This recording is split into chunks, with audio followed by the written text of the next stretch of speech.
Hey, ¿cómo te va, Javi? Bienvenido. ¿Qué tal, Johnny? Es un gusto enorme estar No, aquí. el gusto es nuestro. Qué país difícil Argentina, ¿no? Mira, a mí me pareció brillante lo que vos estuviste planteando en la editorial. Creo que si Hayek hubiera estado acá te hubiera aplaudido, porque básicamente lo que vos describiste es el daño moral que existe sobre los valores morales de este país y que son la base de su decadencia. O sea, básicamente cuando vos adherís a malos valores morales, que digamos que es la justicia social, ¿no?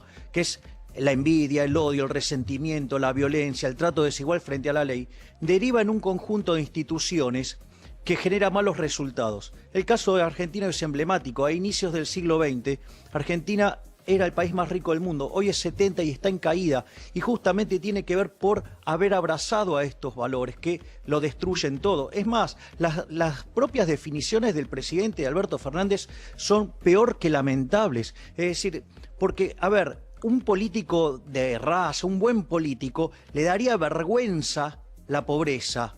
En cambio, el político de cuarta berreta, malo, ¿sí?, le da vergüenza que haya riqueza. Él siente culpa. Pero claro, como todo progre, sí es culpa, pero digamos, para arreglar la cuenta, digamos, te la pasa al sector privado. Vos lo decís por lo que dijo de la ciudad, que le daba culpa a una ciudad tan opulenta como Buenos Aires, dijo él. Exactamente, me parece que ese es como que, Menéndez, vos tenés desigualdad, sí, hay desigualdad, ¿no? Ahora, ¿cuál es el punto? Hay desigualdad en inteligencia, entonces si vos matás a los inteligentes, o sea, ¿va a mejorar la sociedad? No, va a ser muchísimo peor. Es decir, aparte, digamos, después el tema de la desigualdad es un tema no menor, porque el problema es, ok, yo te puedo tomar cualquier indicador, el que quieras, el Rawlsiano, el Gini, el que vos quieras, ¿sí? Pero en realidad eso describe una foto y no describe nada del proceso económico subyacente. Supongamos, lo hago con un ejemplo muy fácil y con un indicador que le gusta usar mucho a los políticos, ¿no? Que es el Rawlsiano, el que más tiene contra el que menos tiene. Fíjate esto, vos tenés una persona que gana 99, otra que gana 1. Entonces, ¿vos podés decir que eso es injusto? Digo, el indicador te dice que es 99, pero no sabés nada de lo que pasa atrás, porque si yo te digo que el que gana 99 se rompe todo el día el lomo laburando, y el que gana 1 en realidad lo gana de que le saquen la sangre de las uñas de tanto rascarse, ¿me entendés? Y si vos me vas a decir que le vas a sacar 49 a uno y para dárselo al otro para que tenga 50 y 50, eso, digo, no solo que es un robo, porque, digamos, o sea, nadie, digamos, por su propia voluntad paga impuestos, por eso se llaman impuestos, ¿sí? Y quiero, digamos, exterminar la palabra contribuyente. Porque llamar al pagador de impuestos contribuyente es como que el violador llame novia a la víctima. Es decir, lo que hay que entender, digamos, en primer lugar, es que los impuestos son un robo. Sí, digo, vos no pagás los impuestos voluntariamente. ¿Me comprendés? Y lo otro que hay que entender es que el político es ética y moralmente peor que el ladrón vulgar. Porque suponete que va una persona caminando por la calle, viene un ladrón, lo roba y lo deja literalmente en traje de Adán. Es decir, ¿qué chances hay que a los 15 minutos vuelva el delincuente y le diga, che, mirá, se me pasó la mano, te devuelvo algo? Ninguna. Cero, bien, exacto. Ahora, vamos a este punto.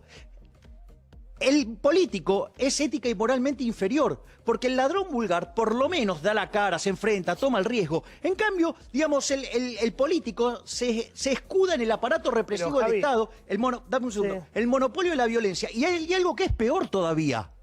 Es un ladrón estacionario, te roba todos los días. Sacá la cuenta cuánto te afanó el ladrón vulgar a lo largo del año y la que te sacó el político. ¿Por qué crees que da culpa al éxito en la Argentina? Porque la ciudad de Buenos Aires, para mí, de lo mejor que tenemos en la Argentina, a mí me da orgullo, no me da culpa. Sin embargo, al presidente le da culpa esta ciudad. ¿Por qué Bueno, crees que primero pasa es un eso? hipócrita, porque él no vive, digamos, en las peores partes del país, como Formosa, como el Chaco, no vive ahí.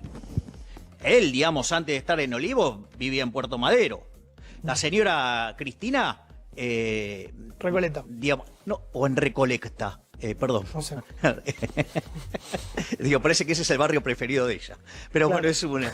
Pero vos hablas de una hipocresía. Pero claro que es una hipocresía, porque además lo que hay que comprender es que lo que está ahí es un modelo que te hunde. Porque cuando vos, en realidad, viste, cuando por ejemplo hablan de responsabilidad social empresaria, el empresario que en realidad se llena de plata, donde hay mucha desigualdad, es una economía muy dinámica. ¿Por qué? Porque frente a un desequilibrio, viene un tipo, lo resuelve y como consecuencia de ello, sirviendo al prójimo con bienes de mejor calidad, un mejor precio, se llena de plata. Es decir, entonces, en realidad, lo mejor que puede hacer un empresario es ganar dinero. Porque el tipo que gana dinero, una de las cosas que puede hacer es consumirla. Genera empleo en otras partes de la economía. Claro. Otra cosa que puede hacer es reinvertirla. Entonces mejora el producto y te da un mejor producto, te paga mayores salarios por la productividad, pero al mismo tiempo ofrece productos de mejor calidad a un mejor precio, con lo cual ganan todos. Se derrama. Claro, dame un segundo. Dale. Y lo otro es, suponete que lo ahorra, financia la inversión de otro. Por lo tanto, o sea, digamos, en realidad, la responsabilidad social del empresario tiene que ser ganar plata, y cuanto mucho más gane, es un héroe, es un benefactor social. Y cuando vos empezás a castigar las ganancias, primero que sin ningún criterio, porque digamos, mirar el Gini, mirar el que quieras, es decir, sin saber de lo que hay atrás del proceso económico, es una locura. Segundo, digo, nada avala el robo. El robar está mal. Tratar desigualmente frente a la ley a la gente está mal. Entonces, digamos, si hay algo que ha sido un logro fabuloso del liberalismo, es, digamos, el respeto a la propiedad privada y tratar de igual a las personas. ¿Para vos frente a está la en ley. riesgo la propiedad privada en Argentina? ¿Cómo? ¿Para vos está en riesgo la propiedad privada? Absolutamente. Digo, tenemos toma de tierras, Pero- este impuesto, no sé. Pero claramente está en riesgo. Digamos, a ver, ¿qué te parece? Digo, ¿cómo la ministra de Seguridad va a decir que ay, no, bueno, eso no tiene nada que ver conmigo? En realidad es porque no le importa. Si vos vas y le expropiás la casa a los Kirchner, vas a ver cómo ahí sí cuenta la propiedad privada. Y esto es muchísimo más grave, porque en realidad, ¿cómo funciona la economía? Esto es muy importante. Suponete que hacemos una transacción, yo te vendo este celular y vos a cambio me das dinero. Eso genera un registro histórico que se llama precio. El precio, digamos, es una señal que se transmite al sistema. Entonces, eso coordina agentes, algunos son compradores, otros son vendedores, ¿sí? Y en ese contexto, si las cantidades demandadas superan la ofrecida, sube el precio o en su defecto baja. Pero todo ese proceso de coordinación, que es lo que hace funcionar a la economía, parte de un supuesto que es: yo te doy mi teléfono, o sea, yo soy el dueño del teléfono y vos sos el dueño del dinero que me estás dando. En ese contexto, cuando vos destrozás la propiedad privada, ya sea o con la intervención del Estado o lo que tiene que ver, digamos, con directamente la expropiación, ¿cuál es el problema? El problema radica que estás destrozando la señal de precios y el sistema descoordina y genera resultados espantosos. Se pierde el precio. Déjame Sí, Luca. preguntarte algo, Javi. ¿Qué te pareció hoy lo del acuerdo, digamos? ¿Es bueno para la Argentina eso? El anuncio del acuerdo con los bonistas. A ver, yo creo que hay que separar las cosas en partes. Primero, es bueno que Argentina haya salido del default. Argentina estaba en default. Estamos en default, sí. A ver, digamos, vos lo podés definir en distintos momentos del tiempo. Podrías decir que Argentina entró en default en rigor en abril del 2018, 2018. cuando no tenía acceso al mercado de Y deuda fuimos al voluntario fondo. y fuimos al fondo. Macri, digamos, para que Por él, entiendan, sí. claro. O lo podés definir ya de una manera mucho más dura, cuando la CUNSA reperfila. O, digamos, a lo largo de todo este año, que digo, el gobierno no paga un mango. Totalmente. ¿Ok? Y en abril, digamos, estabas en default. Es decir, es más, los acreedores podrían haber ido a litigar. Pero como se estaba negociando, digamos, no se litigó. ¿Es bueno que haya un acuerdo? Sí, claro. ¿Por qué? Porque si litigás es un problema enorme, porque además genera un problema. Si te llegan a litigar por una serie, se ejecuta una cláusula que se llama cross default. Está bien, y por un pedacito. No seas tan técnico porque... claro, pero es bueno, pero digamos. es que todo el mundo, digamos, te va a venir a reclamar. Eso es muy bueno que hayan hecho eso. Ahora, ¿de cuánto estamos hablando? Del 21% de la deuda. O sea que es un número chiquitito dentro del total de los 323.000 millones de dólares que tiene el país. Uno, eso. Dos, cuando vos mirás la negociación, el gobierno arrancó ofreciendo 39 y los acreedores querían 55. ¿Cuánto pagó? 54,8. Entonces, ¿para qué estuviste 9 meses? Se acercó bastante lo que querían ellos, ¿no? Claro, digo, ¿cuándo se cerró? Cuando le diste lo que querías. Se lo hubieras Claro. dado al inicio, probablemente hubieras podido manejar mejor todo el problema del Ahora, diseño de cuarentena Javier, de este hablarle a gobierno. la gente, lo que le importa, que me parece, es los precios, ¿no? ¿Qué va a pasar con el dólar? ¿Cómo ves su economía doméstica en los próximos meses? Bueno, yo estoy convencido que Argentina va camino a la peor crisis de la historia. Esto yo ya lo dije varias veces, Sí, Ganito. pero digo, cada vez se va confirmando Un Milei más. moderado. Estamos ante Sí, un sí. Milei moderado que Tranquilo. nos gusta escuchar. Bueno, si quieren No, el peor crisis. verdadero, ni reprimidos, ni... A ver, Sí. pero, ¿por qué digo esto? Porque por un lado vos tenés, hoy, en lo que va del año que acumulas, una caída del PBI del 13%. Sí, En el 2002 la caída del PBI fue del 10,9%. menos que ahora. Exactamente, primer punto. Ahí te saltó la pobreza, O sea, el desempleo del 25% y la pobreza te saltó 57. al 55%, redondeando con un 41% de inflación. Sí. Hoy es verdad que la tasa de desempleo es del 15%, pero ¿qué es lo que pasa? Hay un problema de retracción de oferta. Hay gente que se está quedando sin laburo, pero no sale a buscar trabajo. ¿Por qué? Suponete un tipo en un restaurante, se quedó sin laburo el mozo. Sí. Digo, y ve que está todo cerrando, va a salir a buscar la... Porque hay cuarentena y además porque no es fácil conseguir laburo. Exacto. Pará, Entonces, en 2001 cayó 11 la economía y este año cayó 13 hasta ahora. lleva 13 acumulado. O sea, 2 PBI, puntos ¿no? más que en 2001. Claro. Exactamente. Bien. Ahora, entonces, y vos ya la pobreza la tenés en torno al 50%, y ahora es donde viene la parte delicada, que es el tema que tiene que ver con los precios. Hoy la inflación en Argentina, en términos anuales, digamos, año contra año, está en el 42%. O sea que estamos parecidos a lo que había en el 2002. El problema es que Argentina tiene un riesgo de hiperinflación. ¿Por qué? A ver, voy a tratar de hacerlo lo más fácil posible. Primero porque Argentina va camino a un déficit fiscal de 8 o 10 puntos del PBI. ¿Con qué lo financia? Con emisión monetaria. Sí.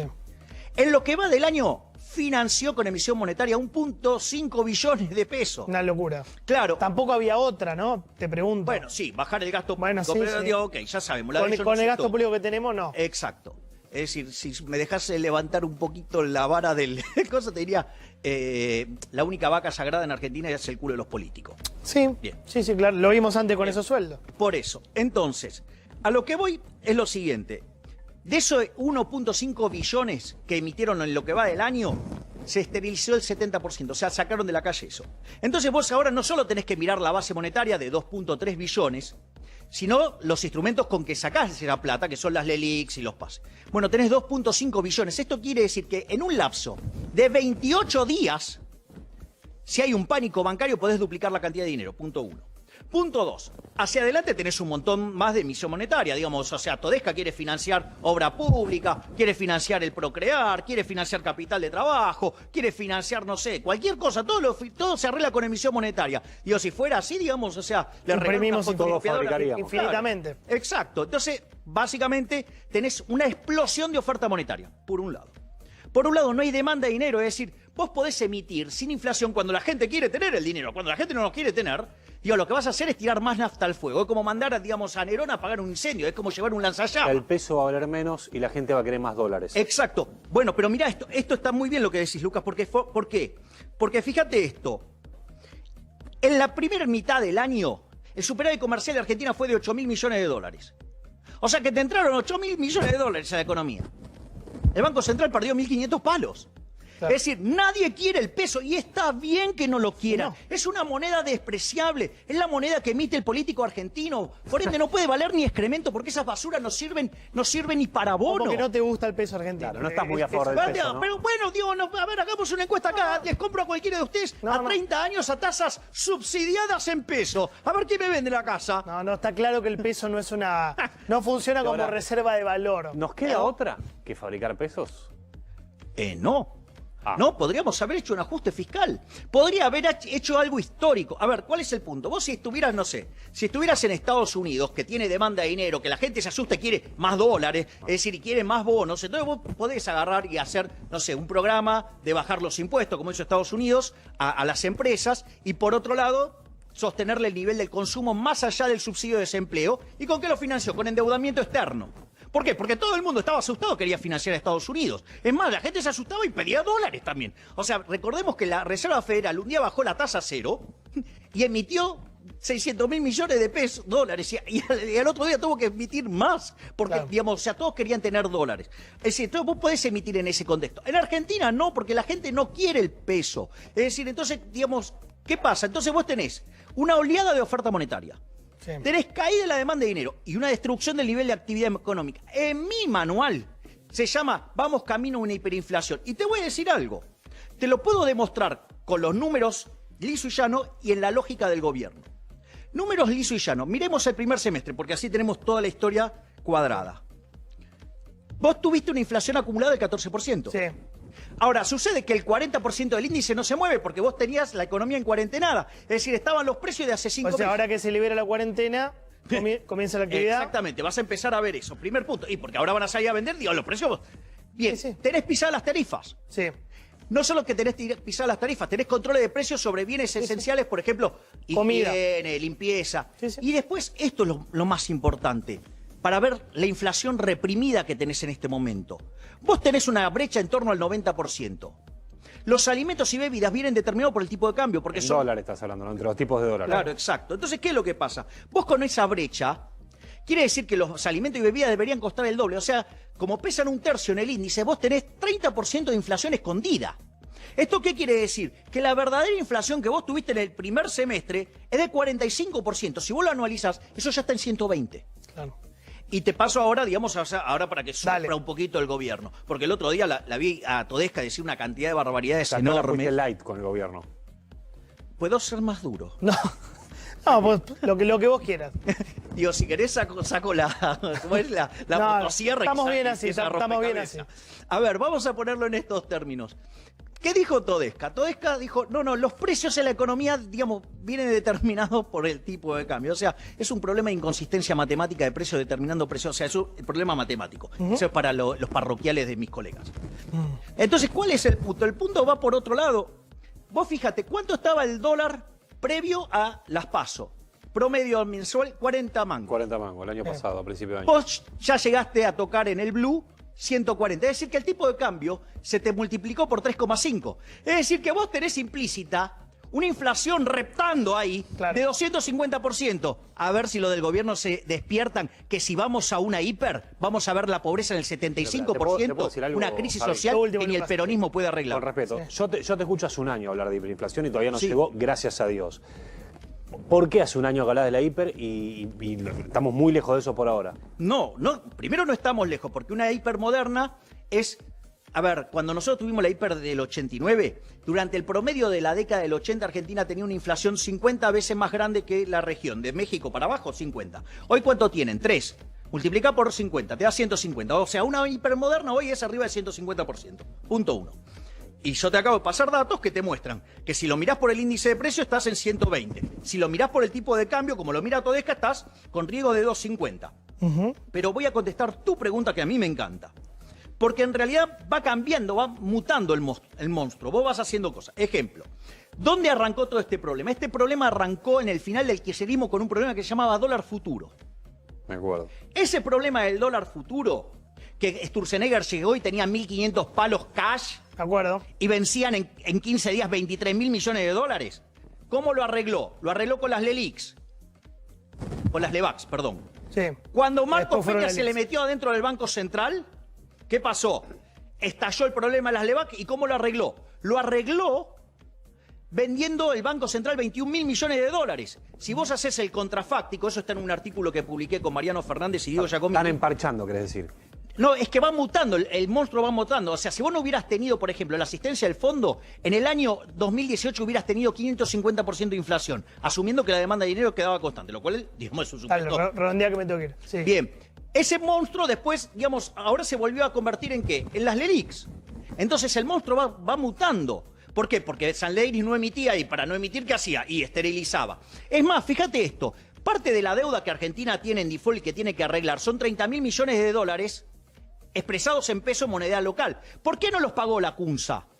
Porque eso iba a implicar una explosión de cantidad de dinero que iba a hacer volar el tipo de cambio y iba a generar la hiper. Entonces no es que la hiper no ocurrió. En realidad lo que vos tenés es que ocurrieron un montón de cosas y vos seguís sin arreglar el La fueron problema. tapando.